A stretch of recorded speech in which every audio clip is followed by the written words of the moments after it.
السلام عليكم ورحمة الله وبركاته. الحمد لله وحده والصلاة والسلام على من لا نبي بعده. அன்புக்குரியவர்களே, கண்ணியமானவர்களே, ஃபர்லான 5 நேர தொழுகைகளில் மிக முக்கியமான ஒரு தொழுகை தான் லுஹருடைய தொழுகையாக இருக்கிறது. ஒரு நாளின் ஆரம்பத்திலிருந்து ஃபஜ்ருடைய தொழுகைக்கு பின்னால் வரக்கூடிய 2வது நேரமாக இது இருக்கின்றது. இது பகல் நேரத்திலே வரக்கூடிய ஒரு தொழுகை. கண்ணியமானவர்களே, இந்த தொழுகையின் நேரம் சூரியன் உச்சத்துக்கு வந்ததிலிருந்து சற்று சாயும் பொழுது இந்த தொழுகையின் நேரம் ஆரம்பிக்கும். கண்ணியமானவர்களே, இந்த தொழுகையின் நேரத்துக்கு முன்னால் சூரியன் உச்சத்துக்கு வரும் பொழுது தொழுவது தடை செய்யப்பட்டுள்ளது. மக்ரூஹான ஒரு நேரமாக இருக்கின்றது. அன்புக்குரியவர்களே, கண்ணியமானவர்களே, நபி ஸல்லல்லாஹு அலைஹி வஸல்லம் அவர்கள் இந்த நேரத்திலே தொழுவதை தடுத்து இருக்கின்றார்கள். அப்படி என்றால் லுஹருடைய அதானுக்கு 15 நிமிடத்துக்கு முன்னால் அல்லது 20 நிமிடத்துக்கு முன்னால் உள்ள நேரம், அந்த நேரத்திலே எந்த தொழுகையும் தொழக்கூடாது. அது மக்ரூஹான நேரமாக இருக்கின்றது. காரணம், பொதுவாக சூரியனை வணங்கக்கூடியவர்கள் சூரியன் உதிக்கும் பொழுதும் மறையும் பொழுதும் நடு உச்சிக்கு வரும் பொழுதும் அதை வணங்கக்கூடிய, அதை மதிக்கக்கூடிய பழக்கம் இருக்கின்றது. அதை விட்டும் தூரமாக வேண்டும் என்பது ஒரு காரணமாக உலமாக்களால் சொல்லப்படக்கூடிய ஒரு காரணமாக இருக்கின்றது. இந்த அடிப்படையிலே அந்த நேரத்தில் நாம் தொழக்கூடாது. அன்புக்குரியவர்களே, கண்ணியமானவர்களே, லுஹருடைய நேரம் வந்துவிட்டால் அங்கே முக்கியமான நாம் ஒரு நாளில் தொழ வேண்டிய முன்பின் சுன்னத்தான தொழுகைகளில் 12 ரக்காத் தொழுதால் ஒருவருக்கு சொர்க்கம் கிடைக்கும் என்று ஹதீஸிலே சொல்லப்பட்டிருக்கின்றது. சொர்க்கத்திலே ஒரு வீடு கட்டப்படும் என்று ஹதீஸிலே சொல்லப்பட்டிருக்கின்றது. அந்த 12 ரக்காத்திலே 6 ரக்காத்துகள் லுஹருடைய தொழுகைக்கு முன்னாலும் பின்னாலும் தான் இருக்கின்றது. முன்னால் 4 ரக்காத்துகளும் பின்னால் 2 ரக்காத்தும் இருக்கின்றது. 12 ரக்காத்துகளும் மிக முக்கியமான வெரி இம்பார்ட்டன்ட் 2 ரக்காத்துகள் தான் ஃபஜ்ருக்கு முன்னால் உள்ள 2 ரக்காத்துகள். நபி ஸல்லல்லாஹு அலைஹி வஸல்லம் சொன்னார்கள், ஃபஜ்ருக்கு முன்னால் தொழப்படக்கூடிய 2 ரக்காத்துகள் உலகமும் உலகத்தில் இருக்கக்கூடிய அனைத்தை விட சிறந்தது. அவ்வளவு பெருமதியான 2 ரக்காத்துகள். இதே போன்று கண்ணியமானவர்களே, லுஹருக்கு முன்னால் 4 ரக்காத்துகள் பின்னால் 2 ரக்காத்துகள். இன்னும் ஸல்லல்லாஹு அலைஹி வஸல்லம் ஹதீஸிலே சொன்னார்கள், முன்னால் 4ம் பின்னால் 4 ரக்காத்துகளையும் யார் தொழுவாரோ அல்லாஹ் நரகத்தை அவருக்கு ஹராமாக்கி விடுவார். நரகத்தை அல்லாஹ் சுப்ஹானஹு வ தஆலா ஹராமாக்கி விடுவார்.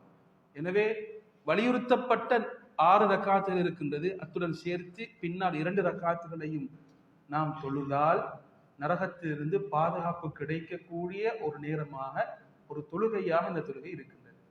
கண்ணியமானவர்களே, நாம் முன்பின் சுன்னத்துகளிலே பேணுதலாக இருக்க வேண்டும். அதை பேணுதலாக தொழுதால் ஃபர்லான தொழுகையிலே இருக்கக்கூடிய குறைபாடுகள் மன்னிக்கப்படும். எப்படி ஃபர்லான ரமதானுடைய நோன்பிலே இருக்கக்கூடிய குறைகள், பாவங்கள் மன்னிக்கப்படுவதற்கு பின்னால் இருக்கக்கூடிய 6 நோன்புகளை எல்லாம் வைத்திருக்கின்றானோ, இதே போன்று ஃபர்லான தொழுகையிலே இருக்கக்கூடிய குறைபாடுகள், அதற்கு முன்னால் இருக்கக்கூடிய சுன்னத்தான தொழுகைகளை சரியாக தொழுதால் ஃபர்லான தொழுகையை நல்ல கவனத்துடன் தொழ முடியும்.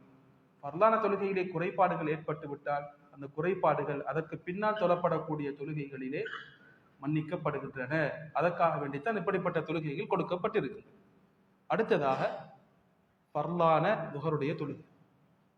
கண்ணியமானவர்களே, இந்த தொழுகை அமைதியாக தொழப்பட வேண்டிய தொழுகை. ஹதீஸில் எந்த அளவு சொல்லப்பட்டிருக்கின்றது என்றால், நபி ஸல்லல்லாஹு அலைஹி வஸல்லம் அவர்கள் தொழுகையை ஆரம்பித்து விடுவார்கள். ஒருவருக்கு வெளிவாசல் போக வேண்டிய தேவை வந்தால், பக்கீயில் தான் அந்த காலத்திலே வெளிவாசலுக்காக வேண்டி செல்வார்கள். பக்கி என்றால் ஜனாசா அடக்கப்படக்கூடிய மதீனாவில் இருக்கக்கூடிய இடம் தான் பக்கியா. அங்குதான் வெளிவாசல் தேவைக்காக வேண்டி சஹாபாக்கள் செல்லக்கூடியவர்களாக இருந்தார்கள். நபி ஸல்லல்லாஹு அலைஹி வஸல்லம் அவர்கள் 1வது ரக்காத்திலே இகாமத் சொல்லப்பட்டு 1வது ரக்காத் ஆரம்பித்ததற்கு பின்னால் வெளிவாசல் தேவையுடைய சஹாபாக்கள் யாராவது இருந்தால் போவார்கள். தனது தேவையை முடித்துவிட்டு வருவார்கள். வரும் பொழுது ஸல்லல்லாஹு அலைஹி வஸல்லம் அவர்கள் அப்படியே இருப்பார்கள், 1வது ரக்காத்திலே இருப்பார்கள். அவ்வளவு நீண்ட நேரம் தொழப்படக்கூடிய ஒரு தொழுகை. இன்று தொழுகைகளை நபி ஸல்லல்லாஹு அலைஹி வஸல்லம் அவர்கள் தொழுவது போன்று தொழுவது அது சாத்தியமற்றது என்று உலகமே சில மக்கள் பேசக்கூடிய ஒரு நிலைமை இன்று சமூகத்திலே காணப்படுகிறது. தொழுகை ஸல்லல்லாஹு அலைஹி வஸல்லம் அவர்கள் எப்படி தொழுதார்கள் அப்படி நாம் தொழுவதற்கு முயற்சிக்க வேண்டும். ஸல்லல்லாஹு அலைஹி வஸல்லம் அவர்கள் லுஹருடைய 1வது ரக்காத்தை நீட்டி தொழுவார்கள். 2 ரக்காத்தை ஸல்லல்லாஹு அலைஹி வஸல்லம் அவர்கள் அதை விட குறைவான நேரத்தை எடுத்து தொழுவார்கள். மற்ற 2 ரக்காத்திலும் ஸல்லல்லாஹு அலைஹி வஸல்லம் அவர்கள் அதை விட குறைவாக தொழுவார்கள். கண்ணியமானவர்களே, பொதுவாக லுஹருடைய தொழுகையும் அஸ்ருடைய தொழுகையும் அதில் நாம் சப்தமிட்டு நாம் ஓத மாட்டோம். இரவு தொழுகையிலே நாம் சப்தமிட்டு ஓதுவோம். காரணம், மக்கள் அந்த நேரத்திலே அவர்கள் தொழில் வியாபாரங்கள் உலகத்துடைய காரியங்களில் ஈடுபட வேண்டிய தேவைகள் இருக்கின்றன. அதனால் அந்த நேரத்திலே நாம் ரகசியமாக சப்தம் இல்லாமல் அந்த தொழுகையை தொழ வேண்டும். துஹருடைய தொழுகை 4 ரக்காத் அந்த நேரத்திலே தொழப்படக்கூடிய தொழுகை. ஜுமாவுடைய நாள் வந்து விட்டால் கண்ணியமானவர்களே, மேல் சொன்ன அந்த தடுக்கப்பட்ட நேரம் இல்லாமல் போய்விடும். ஜுமாவுடைய நாளையிலே ஜுமாவுடைய அதானுக்கு முன்னால் இருக்கக்கூடிய 20 நிமிஷத்திலே தொழுவது அது தடை செய்யப்பட்ட ஒன்றல்ல. அந்த நேரத்திலே ஜுமாவுடைய நாளிலே வேண்டியவாறு நாம் அந்த நேரத்தை பயன்படுத்தி கொள்ள முடியும். அதில் நாம் தொழலாம், திக்ர் செய்யலாம், வேண்டிய அமல்களை செய்ய முடியும். ஜுமாவுடைய நாளுக்கு மட்டும் விசேஷமான அனுமதி ஹதீஸ்களிலே வந்து இருக்கின்றது. இதே போன்று துஹருடைய தொழுகையுடன் சம்பந்தமான ஒரு விடயம் தான் கைலூலா என்ற ஒரு விடயம். ஓய்வு எடுக்கக்கூடிய ஒரு தூக்கம், இதற்கு சொல்லப்படும் கைலூலா என்று. சஹாபாக்கள் தஹஜுதிலே அதிகாலையிலே எழும்புவார்கள். எழும்பி அவர்களது வேலைக்காக வேண்டி ஃபஜ்ருடன் சென்று விடுவார்கள். சற்று நேரம் இரவு வேளையிலே எழும்பி மீண்டும் தொழுவதற்காக வேண்டி ஓய்வெடுக்கக்கூடிய ஒரு தூக்கத்துக்கு பேர் தான் கைலூலா என்பது. இது சுன்னத்தானதா அல்லது சுன்னத்தற்றதா என்பதிலே உலமாக்களுக்கு இடையிலே கருத்து வேற்றுமை இருக்கின்றது. அது துஹருக்கு முன்னால் உள்ள நேரமா அல்லது பின்னால் உள்ள நேரமா என்பதிலே உலமாக்களுக்கு இடையிலே கருத்து வேற்றுமை இருக்கின்றது.